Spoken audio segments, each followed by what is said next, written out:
Woof woof! Hey guys, it's me Marcus, aka the Mad Dog, and thank you for tuning in to another video. So if you've been a collector for some time, you might be having that moment where you're looking at your shelves and there's a few books that you're looking at and you realise that all they're doing is taking up space, or maybe it's the case that they've actually gone out of print. You might be tempted to sell them, and there's a right way and a wrong way to do this. Now over the years I've done this myself. Originally when I was getting into comics I didn't really have enough to buy the next book that I wanted, so I always had to sell a book before I could really buy the next one. So I've kind of learned my lesson over the years, and hopefully there's some wisdom here that I can impart onto you. So these are going to be my 10 tips to help you sell your comic books and graphic novels. Firstly, know what you're selling. Getting a bit warm. Especially for the first tip, this might sound a bit self-explanatory and a bit straightforward. It might even sound a bit passive-aggressive, but there's so many people that sell a book and they don't really understand what exactly it is that they're putting on the market. Now this could be the case that you've drastically undervalued the book that you're selling. You might have a massive whale, you might have the colossal Conan, and you aren't going to sell it for the best value for you. If you are that person, please message me directly. Now if you've got a book that's maybe quite rare, or maybe it's something that's a second printing or a third printing,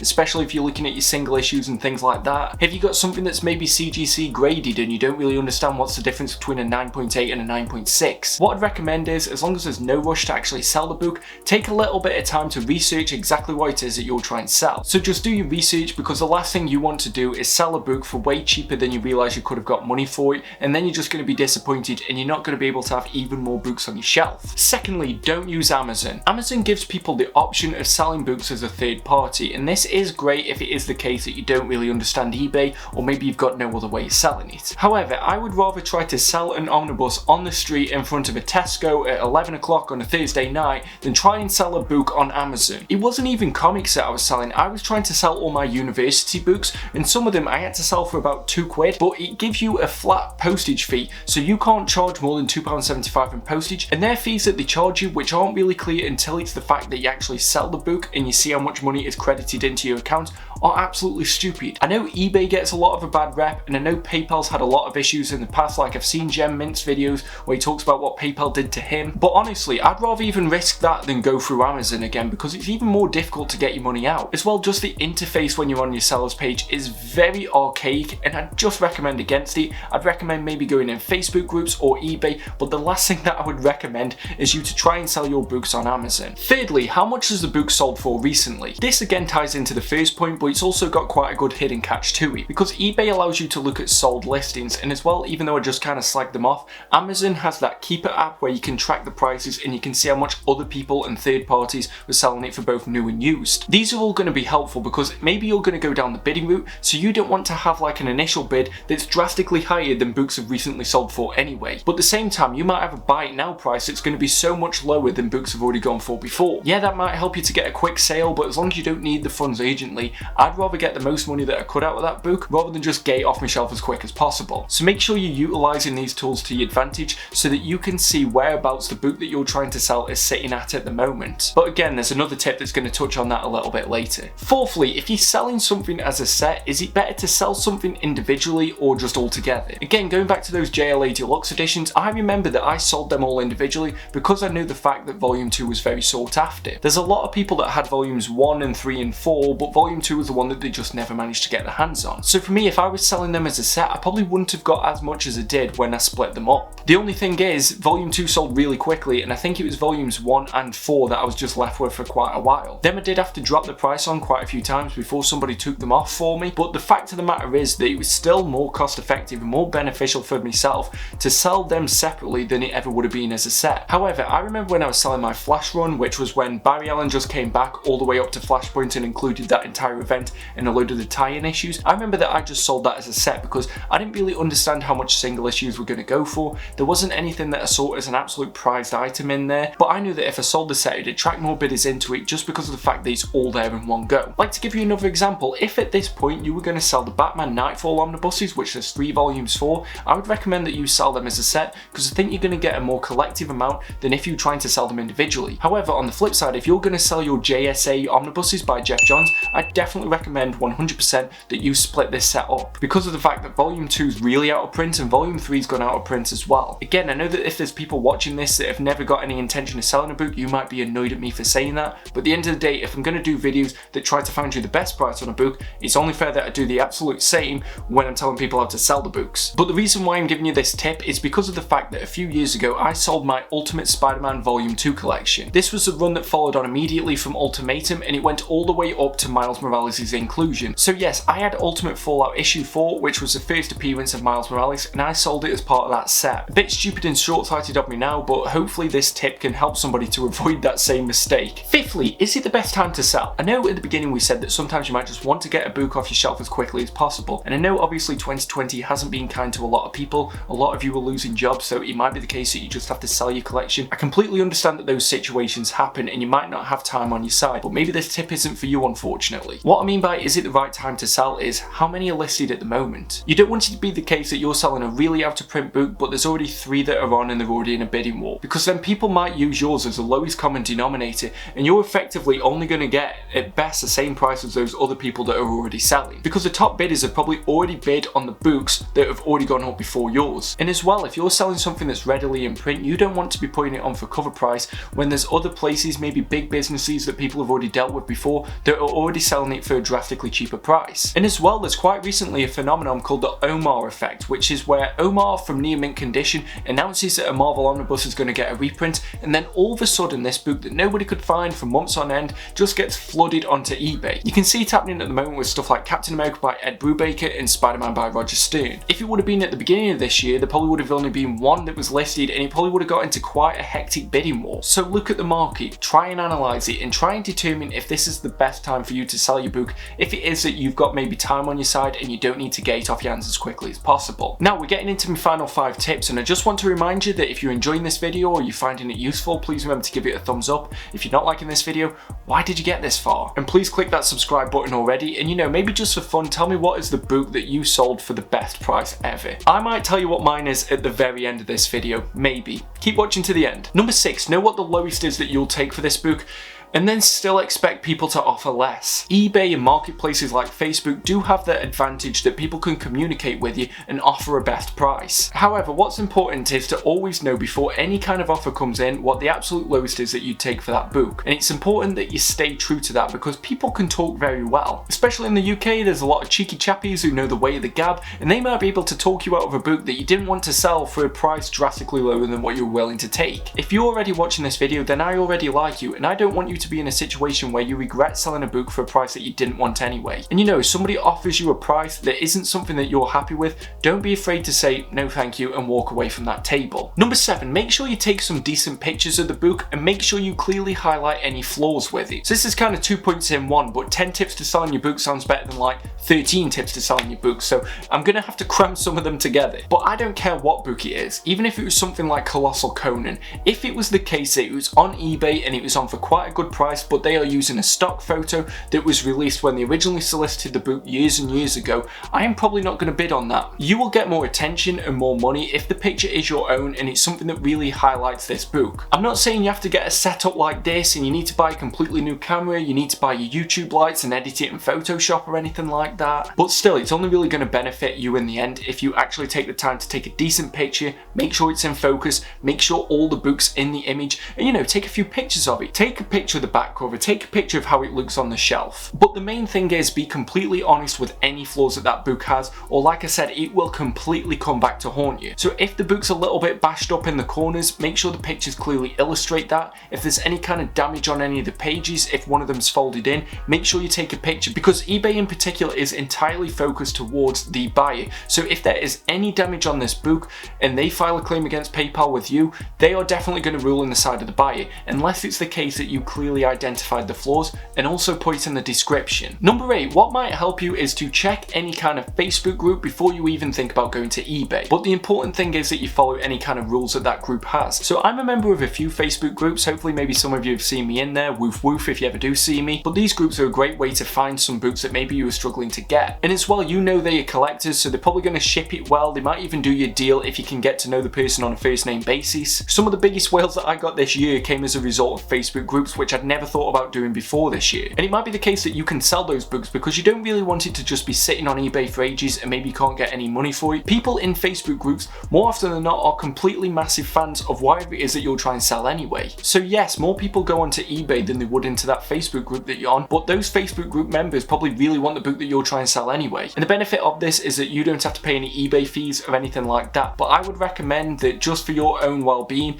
you make sure you know the difference between PayPal on goods and services and friends and family. Effectively, friends and family, the person will pay you and you will get no charge, but for the buyer, if they've got an issue with the book, they can't really file a claim with PayPal. And you might be thinking, who cares, that doesn't really affect me, but at the same time, if they request a chargeback to PayPal, it's going to come back to you and you haven't really got a leg to stand on. Goods and services does incur a slight charge, which I know might be a little bit of a turn off, but when you think about the benefits of doing it that way, I'd always recommend going through that unless you really definitely know the person that you're buying or selling to. And as well, a lot of these Facebook groups have their rules, and it's important that if you're going to sell into them, that you know exactly what they are and you don't violate them. So some of the groups that I know, they don't like any posts that is strictly just trade paperbacks. It's always the case that you need an omnibus or a hardcover, and then if you've got some trade paperbacks, you can include it with a listing. And if you're part of that group and you're looking to sell, you should respect those rules. There's another group that I know that has a strict rule that nobody can sell a book over cover price. So if you've got a whale that you're looking to get a pretty penny for, I'd recommend going into a group that allows you to sell for over cover price, or maybe have an idea for a trade in mind. All of these different groups will have their own set of rules, and you might not agree with all of them, but if you're going to sell in them, just follow them. I'll never understand why people join a Facebook group which will clearly tell you the rules before you even request to join, not agree with the rules, and then just think that they can just not acknowledge them and everything will be okay. I don't like every rule of every Facebook group that I'm in, but at the end of the day, if I want to be a member of that group and I want to sell in those groups, I have to respect that. But these Facebook groups, if you can find them, can often be a good, profitable alternative than just going to eBay. Ninthly, and this one comes from the Mad Dog himself to anybody who's watching this, because this is my personal tip for you. Make sure that if you're going to sell a book, you are happy to sell it, because it might be the case that you can't get it back again. For anybody who's watched this channel for a while, you will know that that book for me was the Thor by J. Michael Straczynski omnibus. I bought that book when it originally came out. I was still in high school at the time, and I didn't really enjoy it because I wasn't really into Thor as a character at that point. So I sold it at a point where it wasn't even a whale, and I didn't even make back the money that I'd paid for it, just because of the fact that I wanted driving lessons instead. However, as the years went on, I read more Thor runs, I read the Dan Jurgens run, and I realised that I really liked the character now that I knew a lot more about old ye olde English. So I wanted that book back, and I only got it back this year. I also had Absolute Justice by Alex Ross, and I don't even know why I sold this. I think I didn't really have a well-paying job at the time, and that was one of the only Absolute editions that I had. Now I can't find that anywhere. But it might be the case that you're looking at a book and you didn't really enjoy it too much, but if you sit on it for a bit and you go back and read it at a later time, you might enjoy it a lot more. And at that point, that book might be a whale, so you might be selling a book that you don't really want anymore. You might not get the money that you wanted for it anyway, and then you might not be able to get it back when you want it later on. This is why lately I'm very bad at selling books, like the Hawkeye by Matt Fraction omnibus. I know a lot of people love it, and I read it and I didn't really enjoy it too much. So for me, I thought I'd sit on it for a bit and maybe go back in a few years. Maybe my tastes have matured or changed a little bit, or maybe the humour will land a bit better with me. Because at this point, that book is quite out of print, so I'd hate to sell it now and then realise that I actually really enjoyed it later on and can't get it again. So I'm not saying never sell your books, or else this video would be titled very differently, but what I am saying to you is just have a look at that book, have another flick through, and just ask yourself if it's something that you really want to do at this point. There's no shame if it is, then sell it, get some money, get some more books, pay off your house, do whatever you want with it, buy some strippers. And depending on how much you sell your book for, maybe you can buy me as a stripper. Yep, try and get that image out your head. And my 10th and final point for you guys is going to be like 3 points brought together because of the fact that I said I wanted this title to be 10 tips to selling your books. And this is all once the book is sold. Hopefully you've got a really good amount for it, but make sure you package it well, make sure you get the shipping tracked, and make sure that you stick to any kind of time frame that you adhere to, or just be honest about any kind of delays or issues. I think anybody who's ever sold a comic or an omnibus or even a statue or anything like that can agree with this next statement. The most stressful thing about selling a book is never actually selling the book, it's about sending the book until it gets to your customer. The last thing you want is to get an email a week or so later that's either the book has never turned up or it turned up damaged. I've had people send me some of the biggest whales that I've been waiting for in a little jiffy bag that's not even insulated. And more than anything, if you're a collector and you're selling to someone else who's a collector, half the fun of this is actually opening that book, and you don't want them to worry about the book before they've even managed to look at it. But that's the difference between being a good seller and being somebody who's just trying to make a quick bit of money, because you might want to sell books moving forward, so the most important thing is going to be your reputation. If you're somebody who's who's known for getting it shipped out quickly, getting it delivered safely, and it's just packaged well and there's no issues, then people are going to recommend you and hopefully come back if you sell books in future. You never want to be the person who's getting a bad rep in a group because of the fact that you sent one book out incorrectly. And as well, not everybody on this planet is genuine and honest, so if you don't get tracked shipping, it could end up getting delivered, but somebody could say, oh, it never got delivered. They could file a claim against PayPal and you've got no leg to stand on because you've got no kind of signal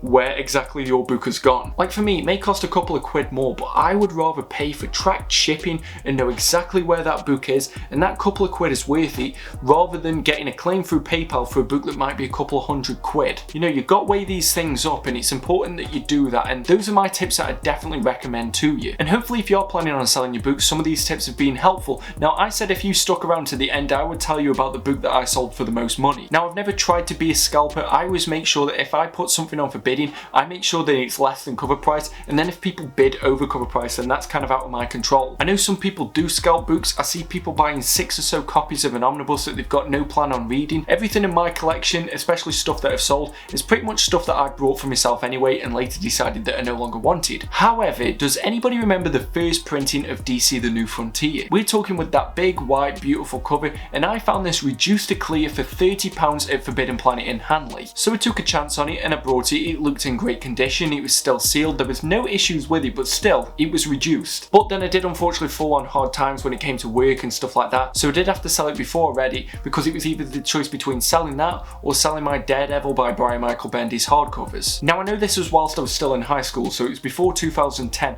and there was absolutely none on eBay, so I decided to take the plunge and I put it on for £30, just hoping that I'd get my money back. So I put it on for £30, a 7-day listing, and within an hour I already got a bid on it, and I was just so relieved that I was going to be able to make some money. And with the majority of my eBay listings, people don't tend to bid until the last couple of hours. It just tends to have 0 bids up until then, so this was really unusual for me. But I'm a little bit superstitious and I never really tend to check on an active listing because I feel like people might be deterred away from that. I feel, you know, like it's some kind of bad omen. But I did here and there, and then I checked in when there was still 5 days ago and all of a sudden it was at £45. I checked in when there was 4 days ago, all of a sudden it was at £70, and there was still time left on this. So then all of a sudden, when we were getting into the final 3 days, it was already at £100 and I just couldn't believe me luck. So I'd already doubled my money, and this time, like I said, I was still in school and I had a little part-time job in a shop that nobody could really know about because of the fact that I wasn't 16, and I just wanted to be able to bring some money into my house because we'd fallen on tough times. So I broke my own rule and I was actively checking into it, and as we were getting into that last day, it was already at £150.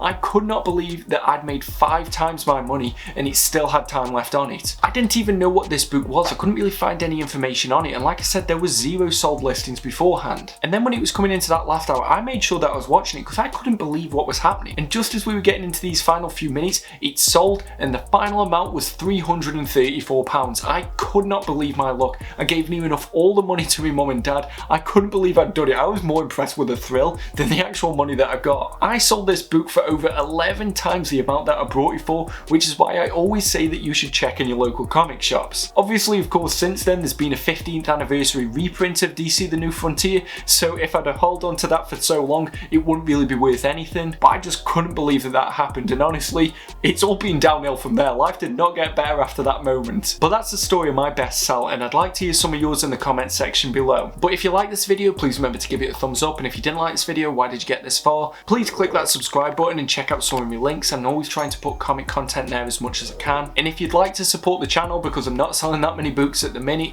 I do have Amazon affiliate links down below. It's not going to affect the price that you pay, and I can't see any of your details. It does just help the channel, and it is going to help contribute towards me buying a new camera. But that's the video, and I've got more coming up in future. But until then, just make sure that you stay safe, keep reading, and keep barking all you mad dogs, and I'll see you at the next video.